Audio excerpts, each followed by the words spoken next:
Hi, everyone. We are here today. I'm Scarlett. This is my podcast, Simply Scarlett, and this is Malia. Hi. And so she and I are going to start talking. We're going to do a series of videos, and we're going to do a workshop of different lessons, classes to help you guys with different relationship subjects. We're going to call this actually MythAstroAttachology. So, what is that? What are we going to talk about? We're here to help you guys. So, we're both astrologers by nature. I've done astrology for 36 years. How long have you been doing astrology? A little over 2 decades. Okay. Self-study. But it's such a huge mountain to climb. There's so much to know and learn. But we do always use that kind of as a baseline. I think both of us in our practices, we both go back to, we reference astrology often, but that is going to just be like the baseline for what we're talking about. But we also are educated. We have degrees in different subjects. So the myth part of our MythAstroAttachology would be me. So I have a bachelor's and a master's degree in classics from Texas Tech University. My bachelor's is also in psychology, and then I have a minor in philosophy, and then I have a master's degree in interdisciplinary studies. And my 3 fields were classics, which is a lot of mythology, and then I also did anthropology, which is a lot of ethnography, archaeology, some deep stuff there that is hard to define, and then visual and performing arts are my 3 fields. And so that's my master's degree from Tech, and then you also have a master's degree from LCU, is that right? Yep. And what's your master's? So my master's is in mental health counseling. My undergrad is in BFA in design, and then in between bachelor's and master's, I taught yoga for like 20 years and studied yoga, astrology, tantra, energetics, all within the realm of tying this all together. So I wanted to go back and get clinically trained. So I work with individuals and couples, and I lead groups, and I just love education. Consider myself a long life learner, just like Scarlett here. And we are excited to integrate myth and psychology and astrology and attachment theory, and utilizing these different realms to help you navigate relationships in your life. The first class, really, we're going to talk kind of primarily focus on Oedipus and Electra complex, because I feel like this goes back to your childhood, which is where everything stems in your relationships. Okay, so there are patterns that once you recognize those, and then if you have the tools and the knowledge and the understanding, then you can navigate them.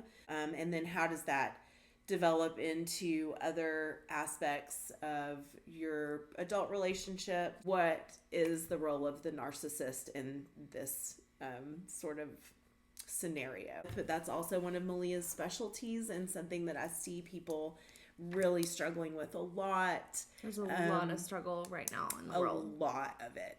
We have a lot of good stuff coming up. Malia also has some workshops coming up in September, specifically about narcissistic abuse recovery, and then another one that's narcissistic abuse recovery as it relates to sort of like religion as well. Religion and spiritual abuse. Okay, so, and those are going to be in September? Yes, those are group therapy in Texas only currently. That information can be found on my website, rewildingrelationships.com. Okay, and we'll have all the links below to all that, but I really encourage you guys, because her last class filled up so fast. And if you're looking for really a group therapy situation, is a good way to tackle those sorts of issues. Well, and also to be able to have that affirmation that you're not in it alone, and to have that group support where you can have more than just one person. You can like build your support system, and it's more than just you on the floor crying, thinking that the world is ending because you're in this situation. Well, there's a lot of other people that are in this situation, and you have a support system to reach out to. Right, yes, because oftentimes you can be isolated from your friends and family. That sort of abuse comes with a lot of, what do they call it? Not molding, but Mirroring. Mirroring, but like where you're kind of like sculpting someone. Like, oh, yeah. You know what I'm talking about? So anyway, it's a progression where you don't think that will happen to you, and then you wake up one day and you haven't spoken to your mom and your sisters for 6 months, and you have a bruise on you, and you're like, how did this happen?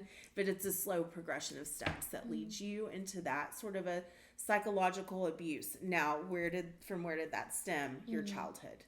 And that's why we're going to start with Oedipus and Electra. The Oedipus complex, this comes from a Greek myth.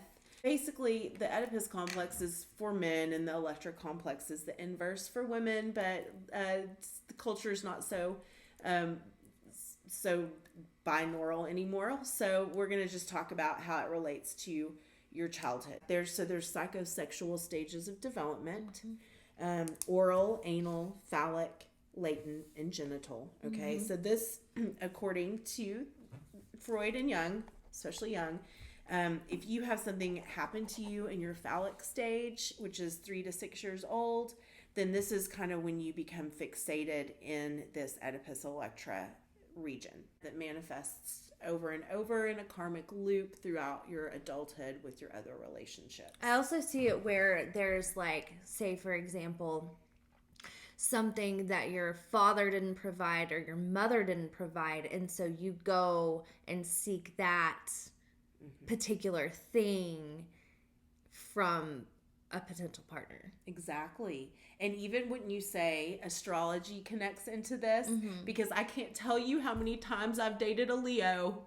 You know, my father was a Leo, and I loved a lot of things about him, even though that he was slightly narcissistic. He wasn't an actual narcissistic personality disorder like my mother was. Right. But, you know, I tend to find things like that. And do you also see if there are characteristics within the zodiac that you might feel comfortable with because your parents were those ways? But if you know your chart and you know your partner's chart and your parents' chart, can that give you an understanding of where you are and what your goals are and your things that you want from a relationship? And that's the class we're going to do next. Yeah, that one we'll do next. So, for sure. It's interesting now, after what Trudy has added, to ask you all that are listening to this podcast or watching this on YouTube, do you relate? Do you relate with the partners that you're currently with or have been with?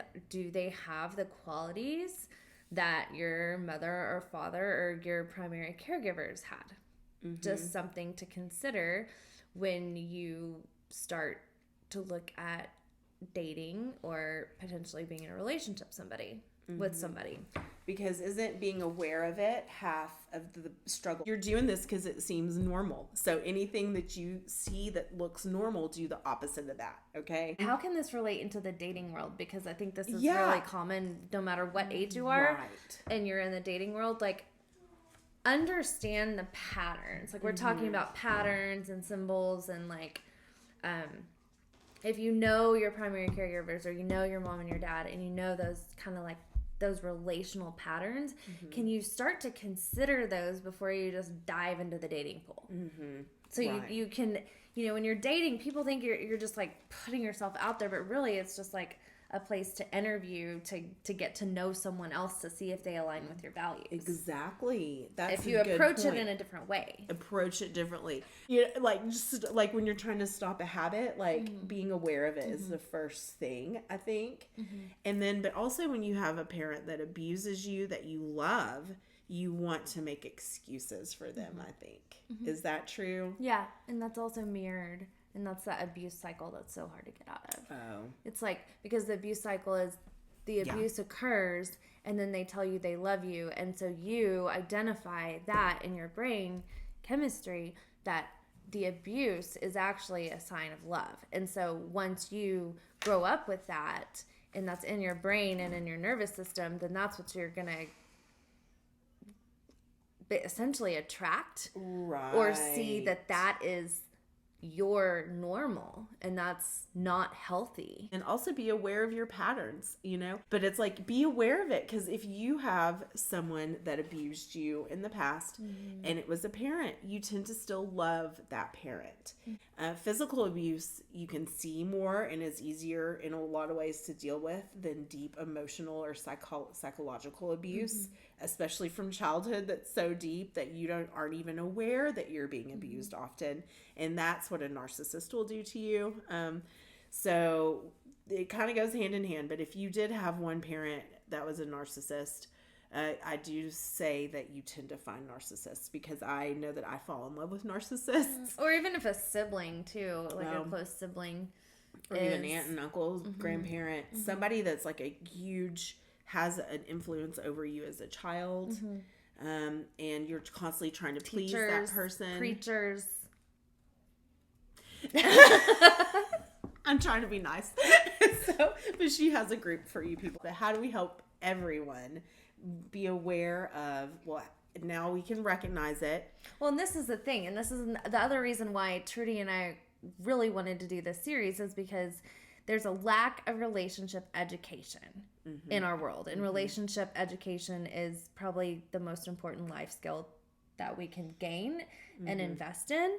And then also, like, you can take this information and integrate it into your life, or if you're really wanting to do some self-discovery or just more introspective work and actually want some homework, then take what you've got from today and think about the patterns from your primary caregivers, from your mother, from your father. Like, what are those things? Stepmothers, Yeah. Because it took me a Keep long it time to going. even realize that. I was like, I keep finding my dad, but he was so good and he never lied to me. And why do I keep finding these liars? And then I was like, oh, my stepdads. Right. Oops. That was, Totally. And then also maybe grandmother, grandfather.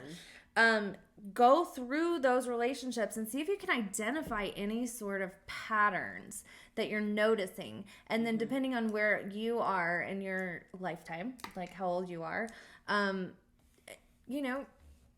do a self inventory of your personality and like maybe some of the things that you've adopted from these people that are in your life.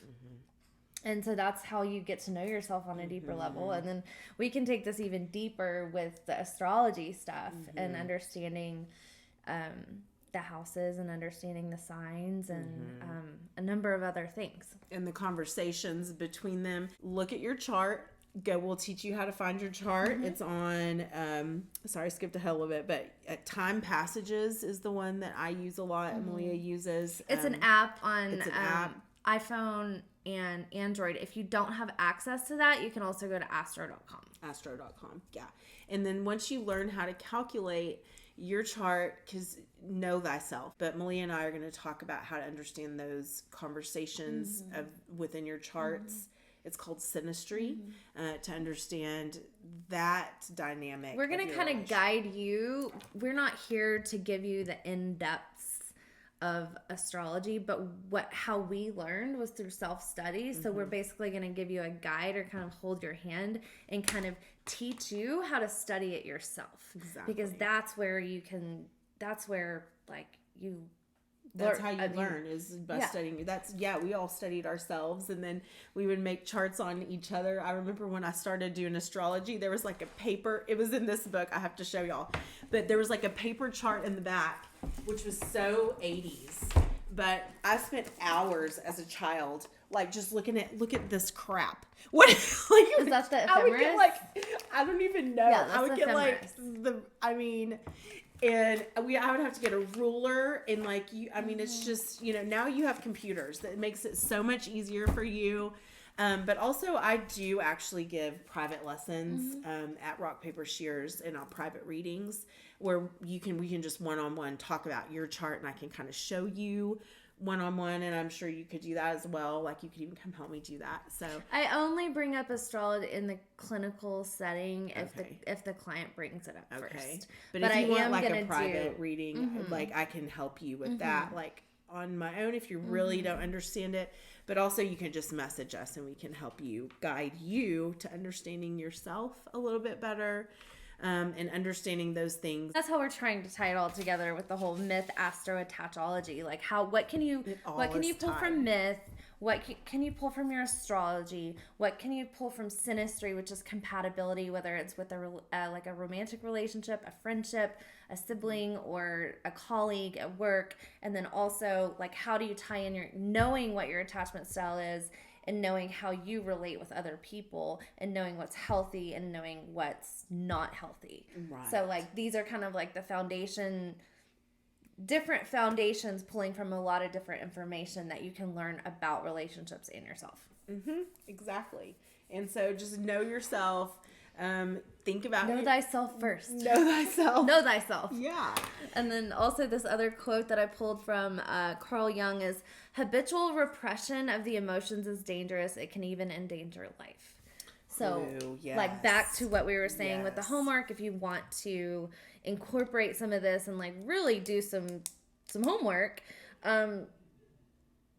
start to identify some of those patterns that you notice from your mom and dad, or multiple moms, multiple dads, multiple whatever family dynamic situation you're living in, and see what you can learn from that. Yeah, exactly. What looks normal to you, and also just because it looks normal doesn't mean it's healthy, right? Is that correct? And what is healthy? I mean, is there a standard of what's healthy? Well, I would say if you feel shitty, there you're in an unhealthy situation. I mean, not always relationships or work and whatnot, but if someone is making you feel that you're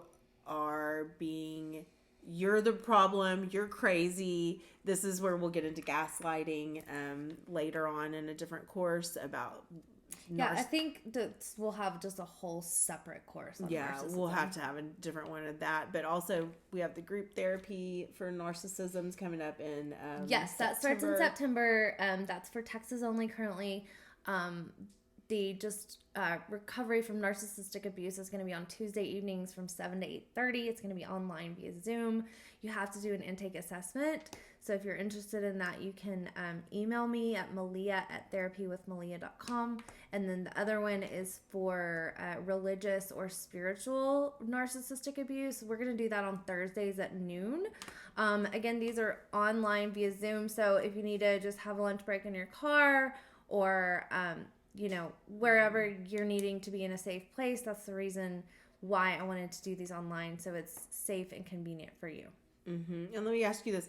How do you know that you're being victimized by a narcissist? Like, how do you know that that's for you? Like, what if, because maybe you might not know, like, you might think that you are the problem, or that I have that in my app. Because I can't tell you how many narcissists I've had accuse me of being a narcissist. Has that ever happened to you? It happens all the time. And then I'm like, maybe I am a narcissist. You know what I mean? If you have any sort of empathy for anything in the world, no. And so I feel as if I'm probably not, but also, I mean, I don't think a narcissist will ever questions, am I a narcissist? They don't ever ask that question, because that's a personality disorder according to the DSM, isn't it? Narcissistic personality disorder. It's a personality disorder. And personality disorders are not so easily And I have all this information, all this psychoeducational information in my app. It's nullifythenarc.goodbarber.app. And you can get that on my website at rewildingrelationships.com. Cool. And I'll put all the links down below to all your stuff.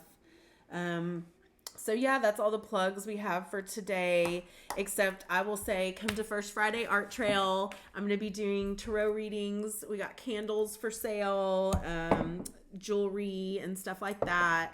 I have to plug all my stuff. I have some dance lessons coming up. So I can leave those below, but we're doing some belly dance, some blues, some burlesque, some ballet. I like alliteration.